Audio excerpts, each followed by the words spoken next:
Dear students, corona और lockdown के कारण अगर आप कोचिंग इंस्टीट्यूट से वंचित है, स्कूल कॉलेज नहीं जा पा रहे हैं, आपकी पढ़ाई बाधित हो रही है, घर में पढ़ नहीं पा रहे हैं, कोई टीचर नहीं मिल रहा है, कोई ट्यूटर नहीं मिल रहा है, तो आपको चिंता करने की ज़रूरत नहीं है। हम यूट्यूब पे मैथ का ट्यूटोरियल क्लासेस अपलोड करेंगे और लाइव क्लासेस की भी सुविधा हम देने जा रहे हैं आप लोगों को, जिससे आप हमसे जुड़ सकते हैं, अपनी क्यूरीज, अपने प्रॉब्लम लाइव होकर हमसे पूछ सकते हैं और अपना समाधान पा सकते हैं। वैसे स्टूडेंट जो अभी 10th का एग्ज़ाम दिए हैं, मैट्रिक का एग्ज़ाम दिए हैं, उनके लिए हम 11th का मैथमेटिक्स शुरू करने जा रहे हैं। और हम आपको बता दें कि हम केसी सिन्हा की बुक को फॉलो करेंगे। अच्छी बुक है केसी सिन्हा की, बेसिक अच्छी बुक है उनकी, तो आप लोग केसी सिन्हा का बुक खरीद लें या फिर ऑनलाइन डाउनलोड कर लें।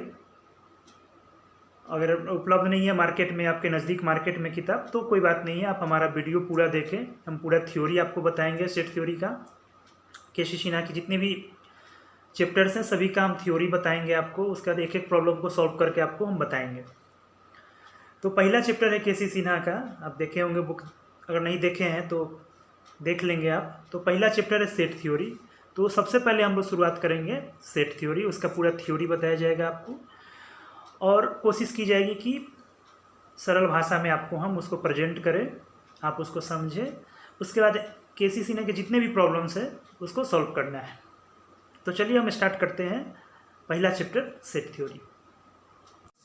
डियर स्टूडेंट्स, आज हम लोग सेट थ्योरी के बारे में पढ़ेंगे। तो सबसे पहले सेट क्या है, इसका डिफिनीशन क्या है, उसको समझते हैं।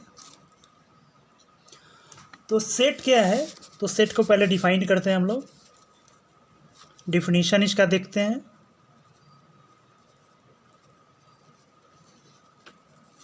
तो इसको इस तरह से डिफाइन कर सकते हैं, a set is well defined collection of objects. तो सेट क्या है, set well defined collection of objects है। ऑब्जेक्ट आप जानते हैं, ऑब्जेक्ट आप समझते हैं कि ऑब्जेक्ट क्या है, फिजिक्स में भी पढ़ा होगा आपने, 10th क्लास में भी पढ़ा होगा। तो एनीथिंग जिसको हम लोग महसूस कर सकते हैं, जिसको हम लोग टच कर सकते हैं, उसको ऑब्जेक्ट कहते हैं। Anything which can be touched और फील्ड, जिसको हम लोग फील कर सकते हैं या फिर टच कर सकते हैं, उसको ऑब्जेक्ट कहते हैं। देखिए जैसा डिफिनीशन हम क्लियर है, a set is well defined collection of objects.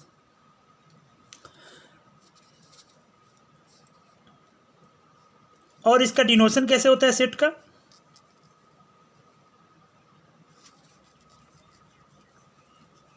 डिनोशन,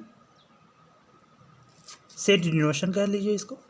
तो सेट को जनरली हम लोग अंग्रेजी के capital letter A B C, ठीक है, आदि से इसको हम लोग डिनोट करते हैं।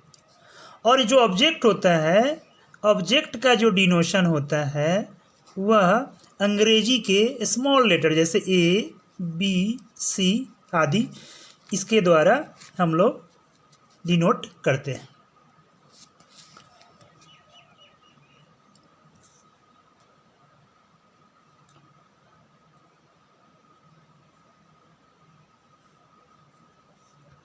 और इस ऑब्जेक्ट को इस सेट का एलिमेंट बोलते हैं। जैसे मान लीजिए ये कोई सेट है, उसमें 3 सदस्य है ए बी सी, ठीक है। तो ए बी सी क्या कहलाएगा, सेट का ऑब्जेक्ट। और ए क्या है, सेट है। ए को क्या बोलेंगे, ए का एलिमेंट। ए, इसको डिनोट करेंगे इस तरह से एलिमेंट को, a element A, b element A and c element A, इसको पढ़ेंगे एलिमेंट, ठीक है। ए एलिमेंट क्या है, a is element of set A, इसका मतलब यही हुआ। बी क्या है, b is element of set B, clear है। इसी प्रकार इसको बोलेंगे c is element of set A, sorry a लिखेंगे यहाँ पे ए, ठीक है। तो इसको क्या बोलेंगे, एलिमेंट। इसको क्या बोलेंगे, एलिमेंट। किसका एलिमेंट, तो सेट ए का एलिमेंट भी बोलेंगे, हिंदी में सदस्य बोलेंगे या मेंबर बोल सकते हैं, या ऐसे भी कह सकते हैं कि ए बिलोंग्स टू ए, ठीक है, सिंबल है। सेट थ्योरी की भाषा में इसको बोलते हैं एलिमेंट्स। ए एलिमेंट्स ए या a belongs to A, b elements A या बी बिलोंग्स टू ए, या इसको क्या लिखेंगे, पढ़ेंगे सी एलिमेंट्स ए, मतलब सी सेट ए का सदस्य है। हिंदी में बोलेंगे सदस्य है, उसका मेंबर है या ऑब्जेक्ट है। और सेट को हमने बताया कि इस तरह से नोट किया जाता है। और ये जो देखिए मध्यम ब्रैकेट जो है इस ब्रासेस के अंदर, उसको सदस्य को कॉमा दे के सेपरेट करके लिखते हैं। जैसे मान लीजिए आपके परिवार का नाम है, आपका एक परिवार है जिसका नाम हमने रख दिया एक्स, उसमें मेंबर कौन कौन है, तो मान लीजिए आपका नाम सोहन है, आपके भाई होंगे रोहन, और मान लीजिए आपकी बहन है सीता, गीता, आपके माता पिता होंगे, मान लीजिए उनका नाम ए और बी है, ठीक है, ए और बी है। तो ये आपके क्या हो गया, एक्स आपका परिवार हो गया, सोहन उसका सदस्य हो गया, इस परिवार का रोहन भी सदस्य है, इस परिवार का सीता भी सदस्य है, इस परिवार का गीता भी सदस्य है, इस परिवार का ए भी सदस्य है और बी भी सदस्य है। तो यह एक परिवार है। और कॉमा दे के हमने लिखा है इन सदस्यों को। तो सेट थ्योरी की भाषा में सदस्यों को कॉमा दे देकर लिखा करते हैं और ये ब्रासेस के अंदर लिखेंगे। क्लियर, इस तरह से इसको डिनोट किया जाता है। अब देखिए डिफिनीशन में फिर से हम आते हैं, फिर से इसको डिस्कस करते हैं। देखिए डिफिनीशन अगर आपने समझ लिया सेट थ्योरी का, तो समझिए इसका प्रॉब्लम सॉल्व करना बहुत आसान है। सेट का डिफिनीशन देखिए, a set is well defined collection of objects. सिर्फ कलेक्शन ऑफ ऑब्जेक्ट्स को सेट थ्योरी नहीं बोलेंगे, सेट हम लोग नहीं बोलेंगे, कलेक्शन ऑफ ऑब्जेक्ट को सिर्फ सेट नहीं बोलेंगे। जैसे इसको समझिए, एक एग्जांपल से समझिए। जैसे डॉग, राम, मैंगो। देखिए डिनोशन तो है इसका, सेट थ्योरी का जो डिनोशन है उस तरह से तो डिनोटेड है, कॉमा द्वारा सेपरेट भी है। तो क्या यह एक सेट होगा? जी नहीं, यह एक सेट नहीं होगा। क्यों नहीं होगा? क्योंकि सेट थ्योरी का डिफिनीशन आपने पढ़ा है, set is well defined collection of objects. इसलिए सेट थ्योरी का डिफिनीशन समझना बहुत ज़रूरी है कि क्या है इसमें। ए टर्म देखिए, वेल डिफाइंड, ए इंपॉर्टेंट है। ये क्या है? वेल डिफाइंड नहीं है, सिर्फ कलेक्शन ऑफ ऑब्जेक्ट। इसीलिए अगर कोई पूछे कि सेट क्या है, तो बहुत सारे बच्चे क्या जवाब देते हैं, कलेक्शन ऑफ ऑब्जेक्ट्स, जो कि गलत डिफिनीशन है। अगर सही डिफिनीशन होता तो ये भी एक सेट होता, लेकिन यह एक सेट नहीं है। सेट की तरह दिखता जरूर है, सेट का डिनोशन लिए हुए है, लेकिन यह सेट नहीं है।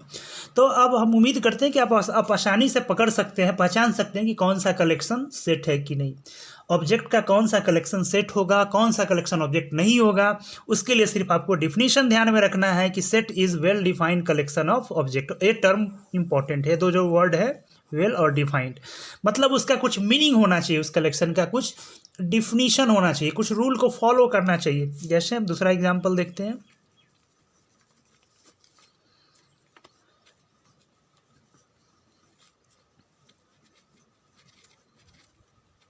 यह सेट है, बिल्कुल सेट है, क्योंकि यह किसका कलेक्शन है, तो नंबर्स का। कैसा नंबर का? तो इवन नंबर का, 2 4 6 8, तो यह सेट है।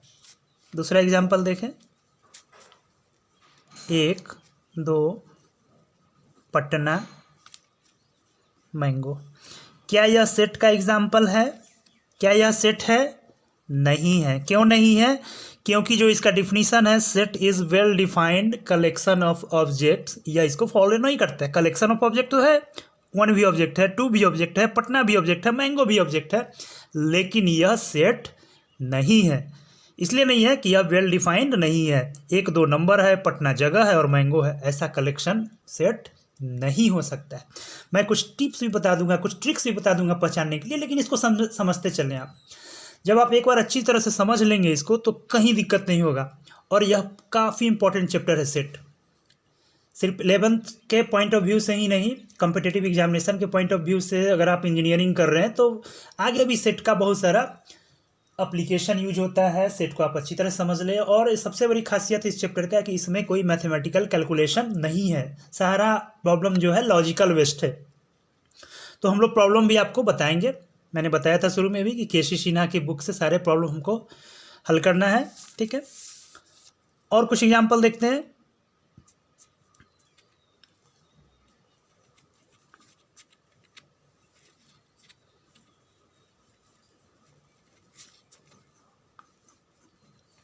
क्या यह सेट का एग्जाम्पल है? दो ऑब्जेक्ट है, पटना और दिल्ली। कैसा ऑब्जेक्ट है? तो जगह का नाम है। तो बिल्कुल है कि भी डिफाइन है पटना और दिल्ली। पटना बिहार की राजधानी है और दिल्ली देश की राजधानी है। तो यह सेट का एक एग्जाम्पल है। क्लियर है? आगे हम लोग देखते हैं।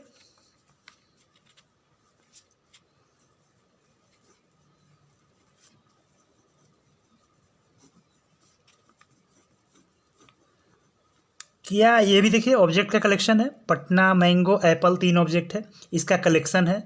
दिखता भी है सेट की तरह। उसका जो डिनोशन है उसको भी यह फॉलो कर रहा है, देख रहे हैं। कॉमा के द्वारा सेपरेट भी है। तो क्या यह सेट है? नहीं है, क्योंकि डिफिनीशन के अनुसार डिफिनीशन क्या होना चाहिए?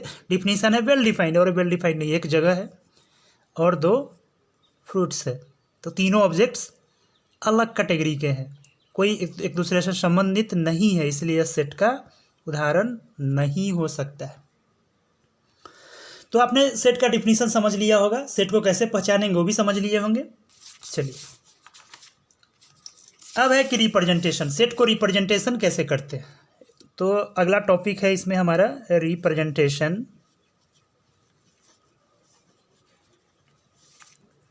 Of set.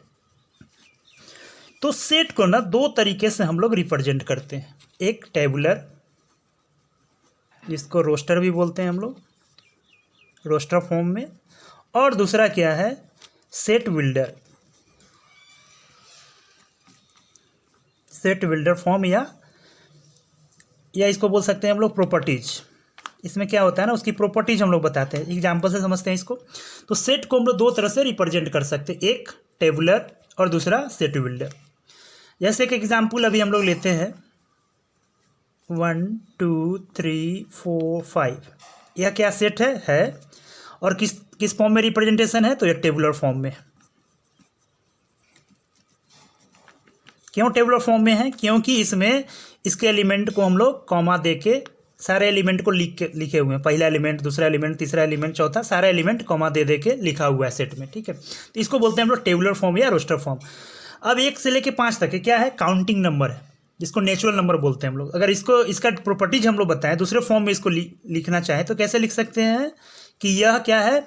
नेचुरल नंबर है। कैसा नेचुरल नंबर है? 1 से लेकर 5 तक के बीच का नेचुरल नंबर है। 1 से 5 तक का यह नेचुरल नंबर है, गिनती की संख्या है। तो इसको हम लोग इस तरह से लिखेंगे, एक्स सच डेट एक्स क्या है? नेचुरल नंबर को हम लोग इस तरह से डिनोट कर सकते हैं, एन, या नेचुरल नंबर, ठीक है। और एक्स क्या है? तो 1 से 5, 1 से लेकर 5 तक की गिनती की संख्या। इस तरह से हम लोग, यह क्या बता रहा है? इसके प्रॉपर्टीज, इसके गुण को बता रहा है कि यह 1 से लेकर 5 तक की गिनती की संख्या है या नेचुरल नंबर है। तो यह इसमें हम लोगों ने इसका एलिमेंट ना लिख के इसका गुण बता दिया। तो ऐसे मेथड को हम लोग बोलते हैं सेट बिल्डर। तो देख सकते हैं सेट को 2 तरह से रिप्रेजेंट कर सकते हैं, एक टेबुलर फॉर्म, एक दूसरा सेट बिल्डर फॉर्म। और दोनों को एक दूसरे से हम लोग कन्वर्ट भी कर सकते हैं। अगर इस तरह से दिया रहे तो इसमें कन्वर्ट कर सकते हैं, इसमें दिया रहे तो इसमें कन्वर्ट भी कर सकते हैं। इसको इस तरह से भी लिखा जाता है कहीं कहीं, x such that x element N, N मतलब नेचुरल नंबर, और यहाँ पे एक्स क्या है? तो 1 से लेकर 5 तक। या फिर इसको ऐसे भी आप कह सकते हैं, नेचुरल नंबर। कैसा नेचुरल नंबर? कंडीशन बताना पड़ेगा कि ये नेचुरल नंबर है, एन है। तो कैसा एन है? तो 1 से लेकर के 5 तक के बीच में नेचुरल नंबर बिटवीन 1 to 5। इस तरह से भी इसको हम लोग डिफाइन कर सकते हैं। दूसरा एग्जाम्पल देखते हैं कैसे रिप्रेजेंट करते हैं। जैसे मान लीजिए हमने लिखा prime minister of India, PM, prime minister. अब ये क्या है, हमने बताया कि प्राइम मिनिस्टर, इसको कोई ऐसे भी लिख सकता है, नरेंद्र मोदी, नरेंद्र मोदी, श्री नरेंद्र मोदी। तो ये क्या है, नरेंद्र मोदी है। इनके क्या गुण है कि यह प्रधानमंत्री है भारत के। दो तरीका से इनको लिखा गया, एक कि इनका नाम ना लिख करके इनका प्रॉपर्टीज बताया गया, और दूसरा क्या है, नाम तो क्या हुआ टेबुलर फॉर्म में, और ये क्या हुआ सेट बिल्डर फॉर्म में। तो इस तरह से आप लोग आसानी से एक दूसरे फॉर्म में कन्वर्ट कर सकते हैं, सेट को रिप्रेजेंट कर सकते हैं। तीसरा एग्जाम्पल देखते हैं।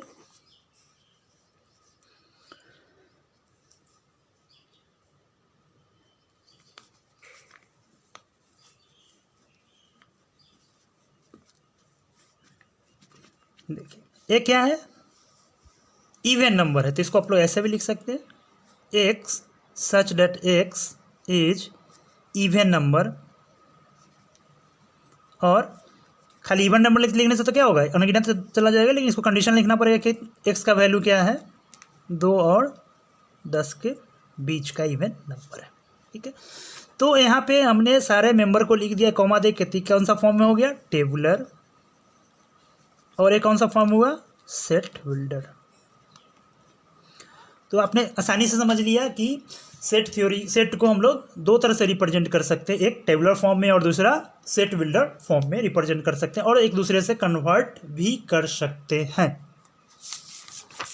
तो अब आप आसानी से सेट पहचान सकते हैं कि दिया गया कौन सा स्टेटमेंट, दिया गया कौन सा जो सेट है या नहीं है, और दूसरा उसको रिप्रेजेंट कैसे करते हैं, एक दूसरे को कन्वर्ट कैसे करते हैं, इसको आपने देखा समझा। कुछ और एग्जाम्पल देखते हैं और क्लियर होगा। जितना एग्जाम्पल देखेंगे उतना कंसेप्ट क्लियर होता जाएगा। अब कोई बोल रहा है कि favourite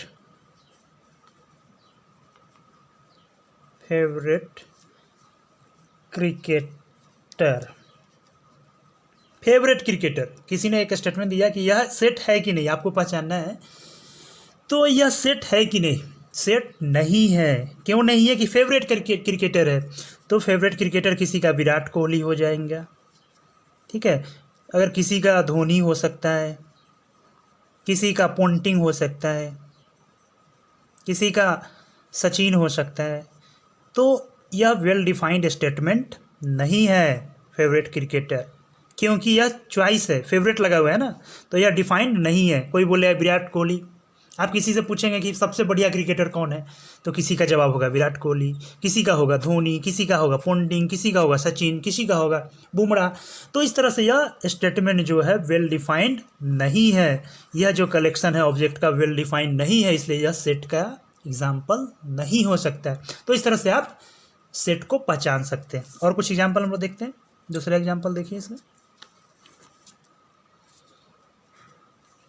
captain of Indian cricket team. अब बताइए क्या यह सेट का एग्जाम्पल है? बिल्कुल है, क्योंकि कैप्टन जो है डिफाइंड है। अभी कौन है? विराट कोहली है। किसी से भी पूछेंगे भैया विराट कोहली के बारे में ही बताएगा कि वही कैप्टन है। इसमें चॉइस नहीं है, क्योंकि यह फिक्स है, वेल डिफाइंड है। तो इसको हम लोग सेट के कहेंगे कि यह एक सेट है। तो इस तरह से आप आसानी से पकड़ सकते हैं। सिर्फ डिफिनीशन समझ लीजिए बढ़िया से कि सेट क्या है। अगर आपने एक बार डिफिनीशन बढ़िया से समझ लिया तो फिर सेट थ्योरी में आपको कहीं दिक्कत होने वाला नहीं है। तो अगले क्लास में आगे हम इसमें बताएंगे। इसको एक बार फिर से देख लीजिए। अगर एक बार में नहीं समझ में आया तो 2 बार 3 बार वीडियो हमारा देखें, बिल्कुल समझ में आएगा। धन्यवाद।